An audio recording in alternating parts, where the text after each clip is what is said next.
Kalau Allah nggak memberikan dorongan, nggak berikan keinginan di dalam hati dia untuk melakukan kebaikan, ya maka tidak akan terjadi al-intifa'u, pemanfaatan ditilkan nikmati dengan nikmat tersebut.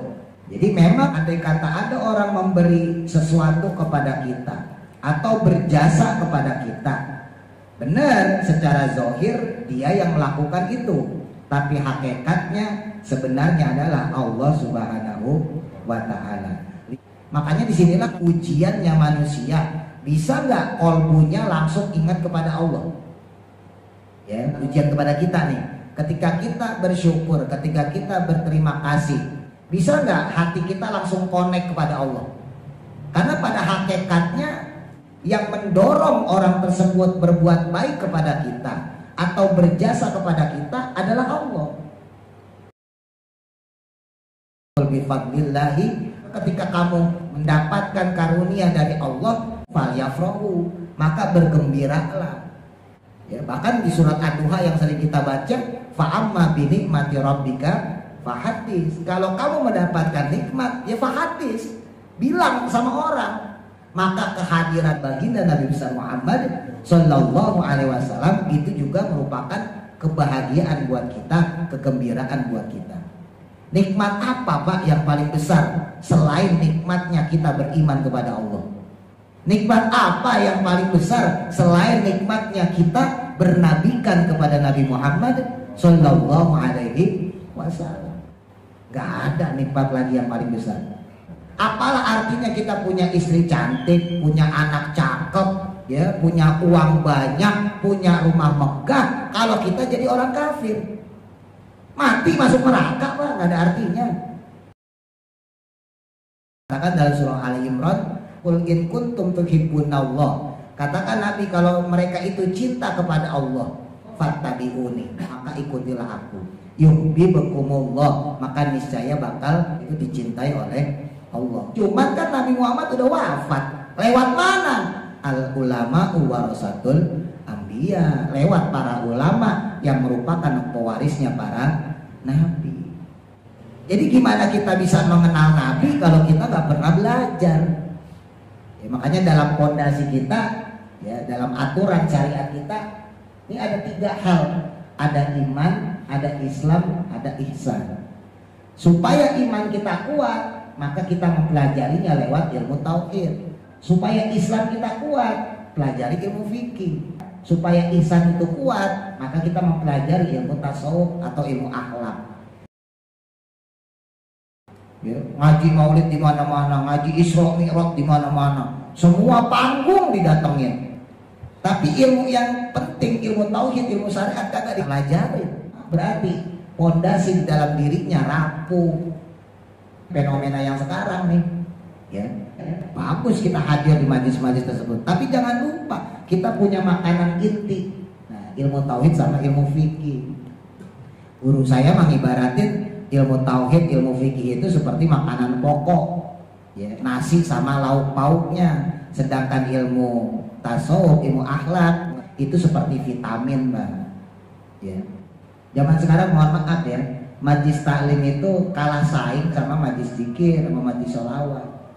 Mau ngejar sampai kemana pun gak bakal mengenyangkan, karena yang dikejar adalah vitamin, bukan yang dikejar adalah makanan pokoknya, bukan nasinya, bukan lauk pauknya. Ini ilmu tauhid, ilmu fikih itu nasinya. Ulama-ulama wali sekalipun berawalnya dari ilmu tauhid dan ilmu fikih, Pak.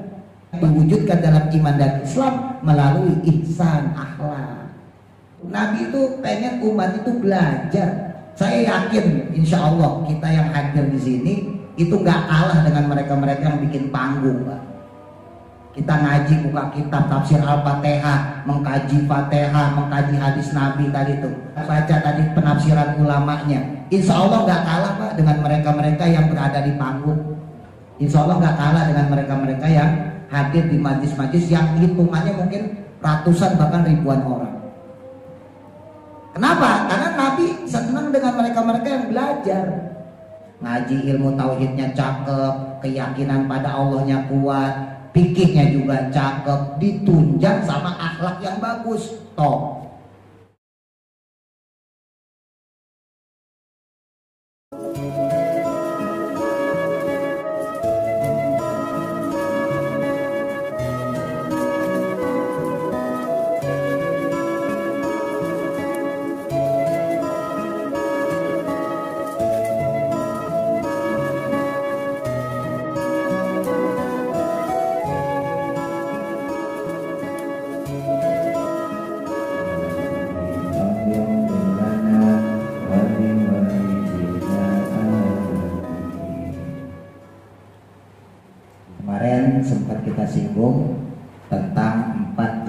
pujian, ya, yaitu yang pertama qadim ala qadim, Allah kepada Allah, Allah memuji zatnya sendiri. Lalu yang kedua qadim ala hadis, Allah kepada makhluknya. Lalu yang ketiga hadis ala qadim, makhluk kepada Allah. Lalu yang keempat hadis ala hadis, makhluk kepada makhluk. Nah, keempat pujian ini adalah milik Allah Subhanahu wa ta'ala. Jadi sekalipun kita memuji makhluk, kita muji istri kita muji anak kita muji cucu kita, gitu ya. Atau bahkan mungkin muji yang lain, muji hewan, muji tumbuhan, maka pada hakikatnya pujian tersebut kembalinya kepada Allah. Nah, kita lanjutkan. Bismillahirrahmanirrahim. Qala musannifu rahimahullahu ta'ala wa nafa'ana bihi wa bi barakati ulumihi fi dharaini amin. Fa in qila, maka jika dikatakan, alaisa, bukankah, annal mun'ima, sesungguhnya yang memberi nikmat atau yang memberi sesuatu jasa, ya, itu yastahiqu, lebih berhak, alhamda, akan mendapatkan pujian, minal mun'imi, daripada yang mendapatkan nikmat atau mendapatkan suatu jasa, alaihi, atasnya. Wal ustadu, dan adapun ustad, ya guru, tentunya yastahiqu, berhak atau layak atau pantas, alhamda, akan pujian, minat tilmidi, dari muridnya. Jadi sebagaimana ustadz atau guru, ya dia pantas dong mendapatkan pujian dari murid. Wasultanu, dan adapun sultan, penguasa, pemerintah, al-adilu, yang adil, itu yastahiqu, juga tentunya berhak dong, alhamda, untuk mendapatkan pujian, minar rakyati, dari rakyatnya. Nah, kalau bicara seperti inilah, bukankah makhluk itu berhak mendapatkan pujian? Maka waqala, bersabda Nabi besar Muhammad sallallahu alaihi wasallam, man, adapun siapa orang, kata Kanjeng Nabi, lam yahmid, yang mana dia tidak bersyukur, tidak berterima kasih, an-nasa, kepada manusia, maka lam yahmadillah, tentunya orang tersebut berarti tidak bersyukur kepada Allah Subhanahu wa ta'ala. Nah, ini kata Nabi, ya. Jadi Nabi sendiri yang bilang, ketika orang kok nggak bersyukur pada manusia, maka tentunya orang tersebut tidak bersyukur kepada Allah. Karena manusia itu hanya sebagai wasilah, ya, hanya sebagai perantara saja. Maka kulna, mengatakan kami, kata musannaf kitab, yang pertama, kulluman, setiap orang, anima, yang dia memberikan sesuatu atau berjasa, ala ghairihi, atas orang yang lainnya, di an'ami, dengan berbagai nikmat atau dengan berbagai pemberian, fal mun'imu, maka yang memberi nikmat tersebut atau yang memberi jasa tersebut, fil haqiqati, pada hakikatnya yang memberi jasa tersebut, wallahu, yaitu Allah Ta'ala. Jadi memang andai kata ada orang memberi sesuatu kepada kita atau berjasa kepada kita, benar, secara zahir dia yang melakukan itu, tapi hakikatnya sebenarnya adalah Allah Subhanahu wa ta'ala. Li'annahu, karena sesungguhnya yang demikian tersebut, laula annahu ta'ala, andai saja tidaklah sesungguhnya Allah Ta'ala itu khalaqa, menjadikan, tilka da'iyata, akan dorongan atau keinginan tersebut, fi qalbi dzalikal mun'imi, kepada kolbunya, kepada hatinya orang yang memberikan nikmat atau orang yang berjasa tersebut.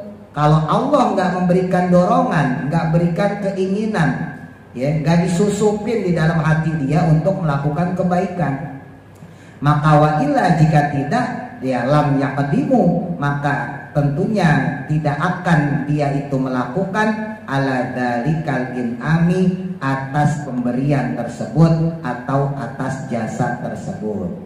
Walaula annahu ta'ala, dan jika saja tidaklah sesungguhnya Allah Ta'ala itu khalaqa, menciptakan atau menjadikan tilkan nikmat, akan nikmat tersebut, wasalato, lalu kemudian Allah memberikan kemampuan zalikal mun'ima, kepada orang yang berjasa atau orang yang memberi, alaiha, kepadanya, wa makanal man ini, dan juga memberi ya daya kekuatan orang yang berjasa atau memberi nikmat tadi, alaihi, kepadanya, minal intifai, berupa manfaat ya untuk melakukan sesuatu, lamma hasola, maka tidaklah akan hasil ya, maka tidak akan terjadi al intifa'u, pemanfaatan, bitilkan nikmati, dengan nikmat tersebut. Maka fasabata, tentunya dengan demikian, innal mun'ima, sesungguhnya orang yang dia itu memberikan nikmat atau berjasa, fil haqiqati, ya pada hakikatnya yang berjasa itu, wallahu ta'ala, adalah Allah subhanahu wa ta'ala. Ini hebat nih ya. Jadi kata Nabi, siapa orang yang dia itu tidak bersyukur, tidak berterima kasih kepada manusia, maka sebetulnya hakikatnya dia tidak berterima kasih kepada Allah. Ini kalau kita bicara secara zahir, lagi-lagi ya Pak, ketika kita bersyukur kepada manusia, kita mengucapkan terima kasih pada manusia, kita memuji ya sesuatu, memang secara zahir, secara fisik kita memuji atau bersyukur kepada dia, itu sebetulnya secara zahir doang, hakikatnya enggak. Makanya disinilah ujiannya manusia, bisa nggak kolbunya langsung ingat kepada Allah ya, ujian kepada kita nih, ketika kita bersyukur, ketika kita berterima kasih, bisa nggak hati kita langsung connect kepada Allah? Karena pada hakikatnya yang mendorong orang tersebut berbuat baik kepada kita atau berjasa kepada kita adalah Allah. Gitu. Makanya kemarin sempat saya singgung ya, termasuk kita-kita nih yang ngerayain Maulid Nabi. Nah, ini berhubung malam Rabiul Awal ya, jadi dihormati Maulidin Nabi sebagai bentuk pengagungan. Ya, jadi nggak ngikut maulidan pun kalau kita ngajinya maulid ya jadi maulid, ya kan? Nah, sebuah ekspresi ya atas kelahirannya Nabi, walaupun Nabi nggak menyuruh kita, tentunya sebagai seorang yang bersahaja ya, seorang yang ngerti lah tentang budi pekerti yang luhur, Nabi Muhammad tentunya nggak minta, nanti kalau saya meninggal rayain maulid saya, kagak. Ya. Nanti kalau saya meninggal rayain gede-gedean, kagak. Nabi nggak minta seperti itu. Tapi sebagai bentuk wujud rasa syukur kita, rasa terima kasih kita kepada Allah yang mana telah membimbing kita melalui Nabi besar Muhammad Sallallahu Alaihi Wasallam.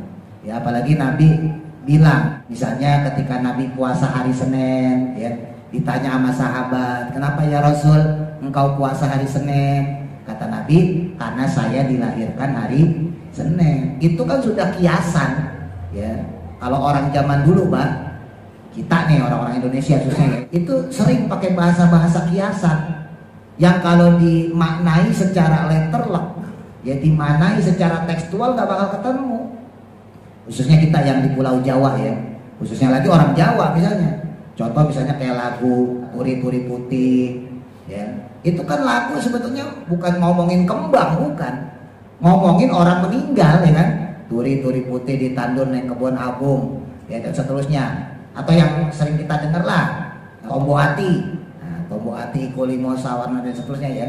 Itu kan sebetulnya bukan membicarakan masalah obat hati secara zahir, sebetulnya bukan. Ya, itu kiasan doang untuk mengobati hati, untuk menyempurnakan hati yang kurang keimanannya, maka disempurnakan dengan 5 perkara obat hati itu. Jadi bahasa kiasan-kiasan ya. Nah, bahasa kiasan itu juga ada pada bangsa Arab, termasuk dilakukan oleh Nabi besar Muhammad Sallallahu Alaihi Wasallam. Makanya jelas ketika Nabi ditanya, kenapa engkau puasa Senin Nabi? Karena saya bersyukur saya dilahirkan di hari Senin. Makanya kata Allah, qul bi fadlillahi, ketika kamu mendapatkan karunia dari Allah, ya falyafrahu, maka tunjukkan rasa senang itu. Ya, bahkan di surat Ad-Duha yang sering kita baca, fa'amma binikmati rabbika fahadis. Kalau kamu mendapatkan nikmat, ya fahadis, bilang sama orang. Nah, kalau kita kan enggak, kadang-kadang susah aja ngomong-ngomong, ya. Giliran senang dieman. Nah, itu Allah sendiri yang ngomong, dengan nikmatku wahai Nabi sampaikan kepada umatmu falyafrahu, maka bergembiralah.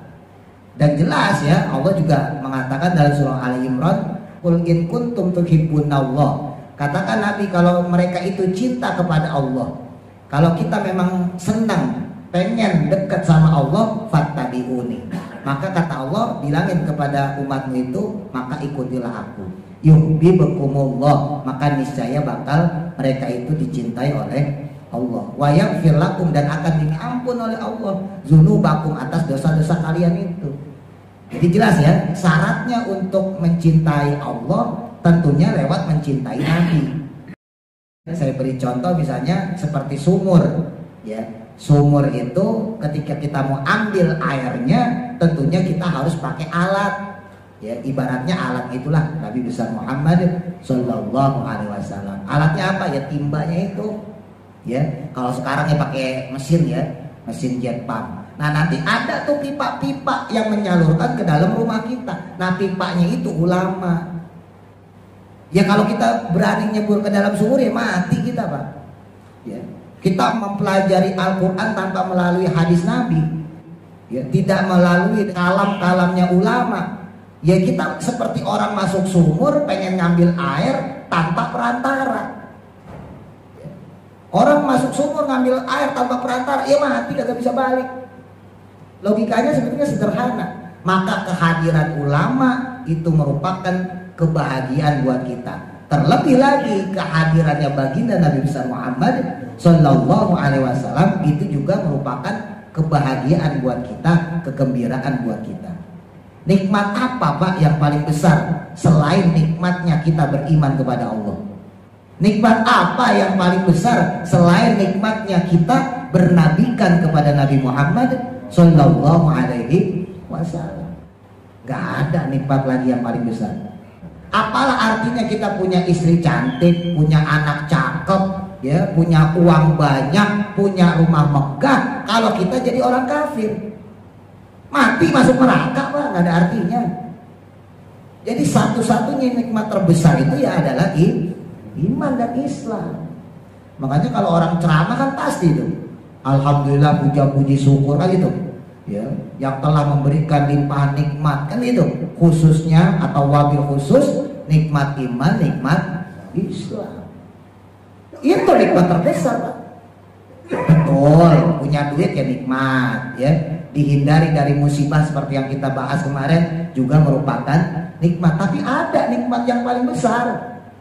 Nikmat yang paling besar adalah nikmat kita beriman kepada Allah Subhanahu wa Ta'ala. Dengan cara apa? Dengan cara kita belajar kepada Nabi Muhammad. Cuman kan Nabi Muhammad udah wafat. Lewat mana? Al ulama warasatul anbiya. Lewat para ulama yang merupakan pewarisnya para nabi. Nah, dijelaskan misalnya ketika kita mempelajari wahyu pertama, ya, Nabi Muhammad SAW dapat wahyu pertama apa? Iqra, surah Al-Alaq, ya, ayat 1 sampai 5 tuh. Iqra bismi rabbikal ladzi khalaq, khalaqal insana min 'alaq, Iqra wa rabbukal akram, dan seterusnya, ya. Iqra itu artinya apa sih, Pak? Emang langsung ibadah? Ibadahlah kamu? Bukan. Baca. Apa yang arti Iqra? Baca kan? Bukan ibadah kan? Bukan sholat, bukan. Iqra, baca. Terus yang kedua, setelah Nabi pulang, ya, ini yang jarang orang dibahas ketika maulid misalnya. Ketika Nabi pulang beberapa hari kemudian, malaikat Jibril datang lagi kepada Nabi dengan membawa surah Al-Mudaththir, ya ayyuhal mudaththir qum fa'anzir wa rabbaka fakabbir, dan seterusnya. Wahai orang yang berselimut, ya, Nabi masih bingung, ini saya didatengin setan apa bukan, maksudnya gitu. Padahal didatengin malaikat Jibril.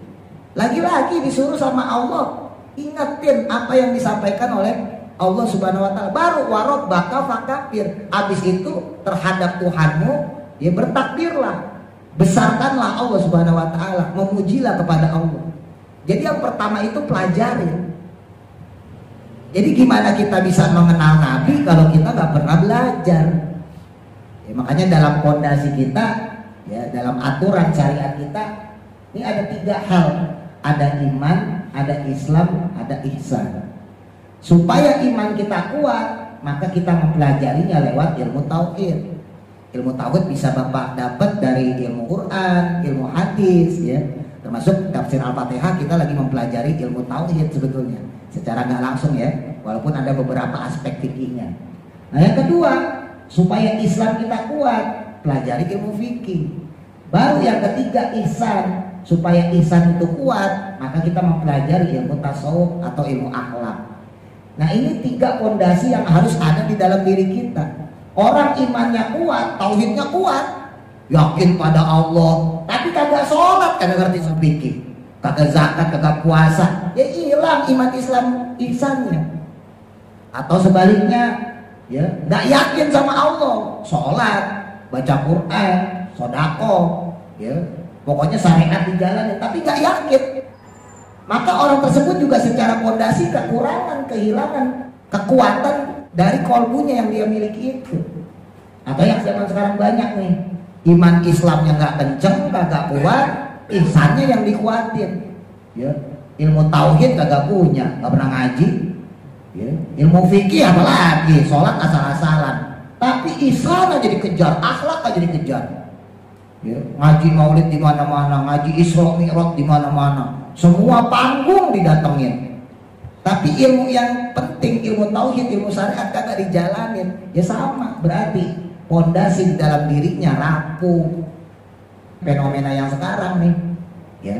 Makanya ya kita nggak bisa 100% nyalahin saudara-saudara kita yang nggak suka sama maulid.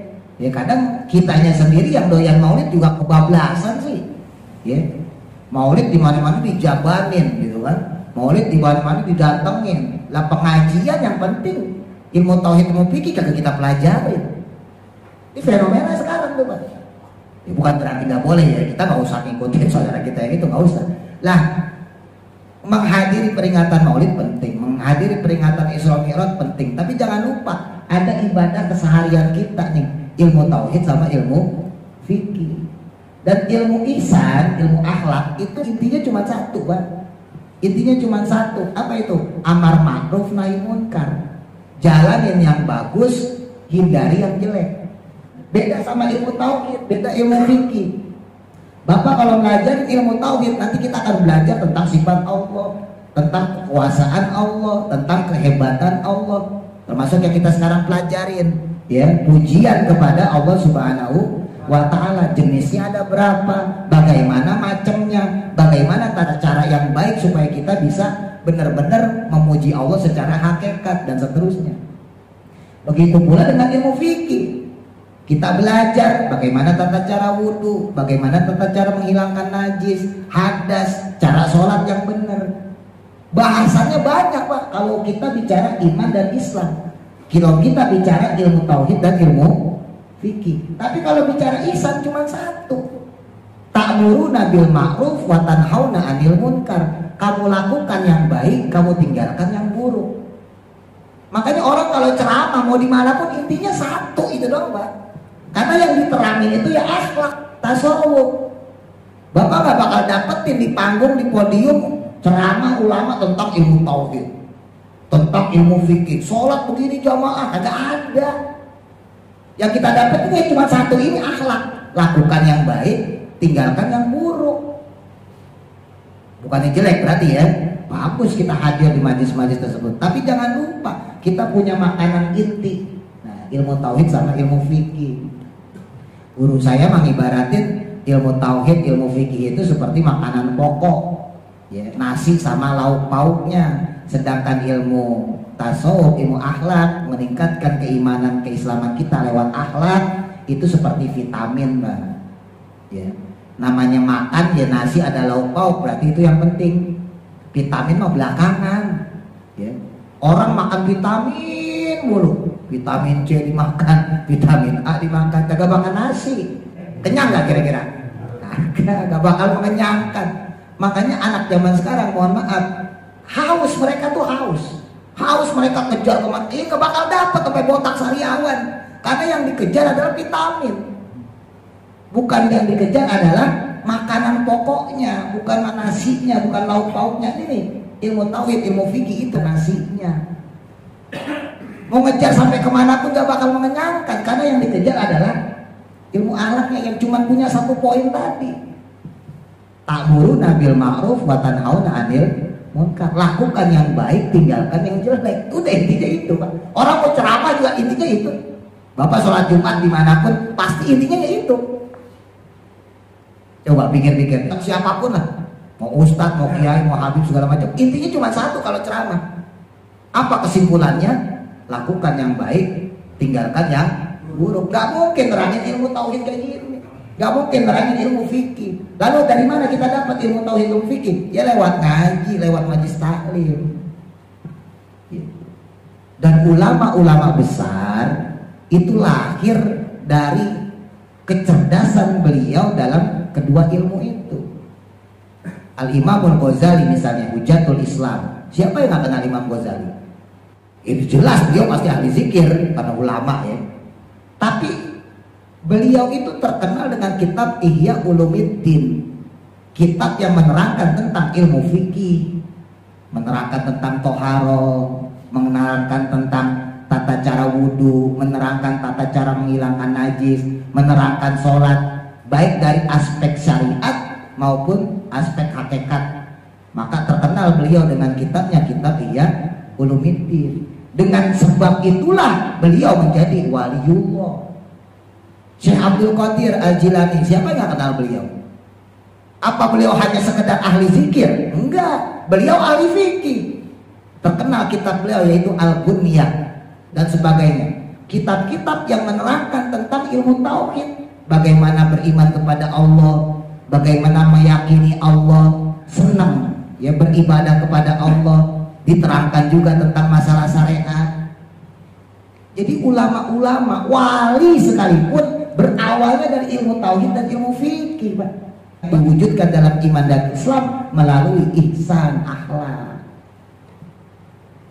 Zaman sekarang orang kadang-kadang suka salah moto, ya kan suka ada moto tuh ya, akhlak lebih utama dari ilmu. Pernah dengar ya? Akhlak lebih utama dari ilmu. Itu sesuai tempat ya Pak, tergantung tempatnya, di mana dulu tempatnya. Sekarang saya tanya, senyum bagus gak? Bagus ya, akhlak yang bagus kan senyum. Sekarang kita jalan tuh ke Taman Miring, ada perempuan menor pakai celana seksi, senyum pada kita, Mas. Kita balas gak senyumannya? Ayo balas lah kagak? Kalau yang doya dibalas lah. Lah, kalau kita yang beriman, ya gak bakal kita balas. Padahal katanya akhlak di atas ilmu. Iya enggak? Ya enggak mutlak akhlak itu di atas ilmu, tergantung tempatnya. Sekarang kalau ada perempuan, maaf ya PSK, senyum kepada kita, lah berarti kan nawarin dagangan itu. Ya kan, udah buat jamaahnya separuh harga misalnya gitu. Ya maka kalau kita balas malah jadi dosa, Pak. Jadi dosa apa jadi pahala? Jadi dosa. Jadi dosa. Makanya ketika kita nggak membalas, justru itulah menunjukkan ilmu. Berarti ilmu di atas akhlak. Betul, ada kalanya akhlak di atas ilmu, betul. Tapi lebih banyak ilmu di atas akhlak. Bapak tahu dari mana halal haram kalau kita nggak belajar dulu. Ya kita belajar ilmu tauhid, kita belajar ilmu fikih, maka kita tahu halal haram, maka kemudian akhlak kita jadi naik. Oh, makan ini nggak boleh. Oh, mabok nggak boleh. Kenapa tahu mabok nggak boleh? Karena kita mempelajari halal haram. Halal haram itu masuk kategori ilmu. Benar kan? Jadi jangan kemakan omongan akhlak itu di atas ilmu, ya benar, tapi gak semua tempat, tergantung juga. Ada kalanya akhlak di atas ilmu, itu kalau sama-sama punya ilmu. Misal kita orang alim, kita orang pinter, ya, datang ada orang yang pinternya sama kita, atau mungkin sedikit di bawah kita, berhubung dia lebih tua kepada kita cium tangan. Nah itu benar tuh, akhlak di atas ilmu. Di posisi itu benar. Ya. Menurut bapak-bapak saya pinter nggak? Ya. Tapi kalau saya cium tangan kepada bapak misalnya gitu, ini misalnya Pak Supri Pak Jawagime, kan harusnya saya cium tangan. Kira-kira jadi pantas nggak? Coba pikir aja Pak. Pusing kan? Nah iya, ya itu nah. Kalau akhlak dicampur seperti itu jadi berantakan Pak. Ya kalau saya sama orang tua ya saya cium tangan Pak. Ya. Saya sama orang tua saya, sama mertua saya cium tangan. Tapi kalau bapak-bapak yang lebih tua kepada saya mungkin itu cuma salaman biasa. Bapak menghargai saya sebagai guru ngaji kan gitu kan, jadi kita salaman. Kalau pakai akhlak sebetulnya saya cium tangan bapak. Pak aku saya cium tangan, Mas Tono lebih tua saya cium tangan. Cuma kan pandangan orang gimana? Itu murid sombong banget, kan jadi kebalik. Ya gak coba pikir tuh.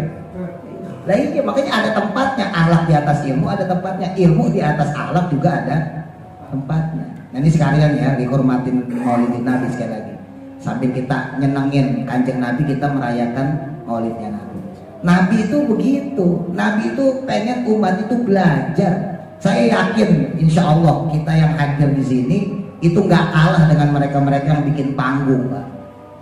Kita ngaji buka kitab tafsir Al-Fatihah, mengkaji Fatihah, mengkaji hadis Nabi tadi itu. Siapa orang yang tidak bersyukur pada manusia, maka dia tidak bersyukur pada Allah. Walaupun cuma satu hadis. Ya, kita baca tadi penafsiran ulamanya, insya Allah nggak kalah Pak dengan mereka-mereka yang berada di panggung. Insya Allah nggak kalah dengan mereka-mereka yang hadir di majlis-majlis yang hitungannya mungkin ratusan bahkan ribuan orang. Kenapa? Karena Nabi senang dengan mereka-mereka yang belajar. Makanya tadi saya uraikan, ayat pertama turun itu Iqra, ayat kedua yang turun itu Al-Mudassir. Kedua-duanya menekankan pada pelajaran, menekankan kepada taklim, menekankan kepada belajar.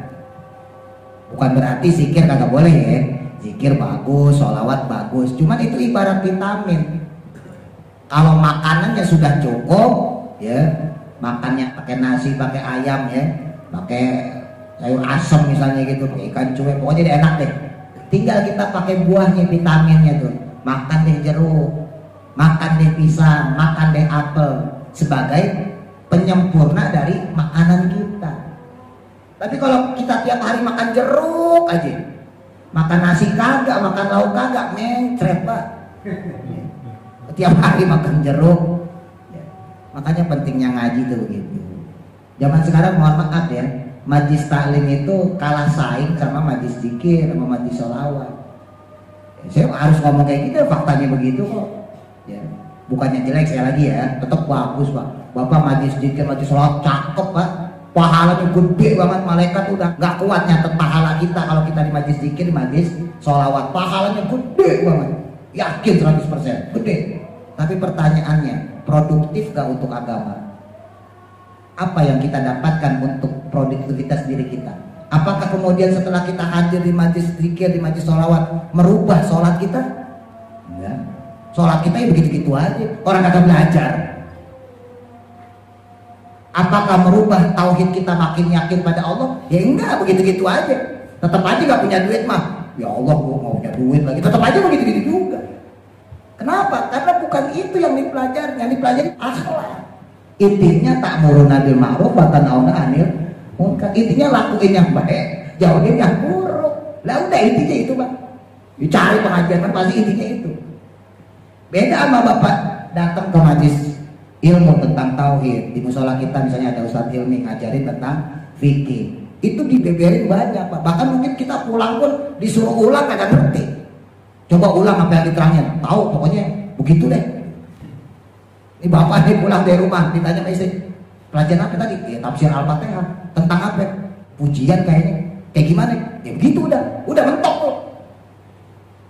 Tapi kan itu justru menunjukkan betapa dahsyatnya apa yang kita dapatkan. Saking banyaknya otak penuh kagak bisa kita ungkapin.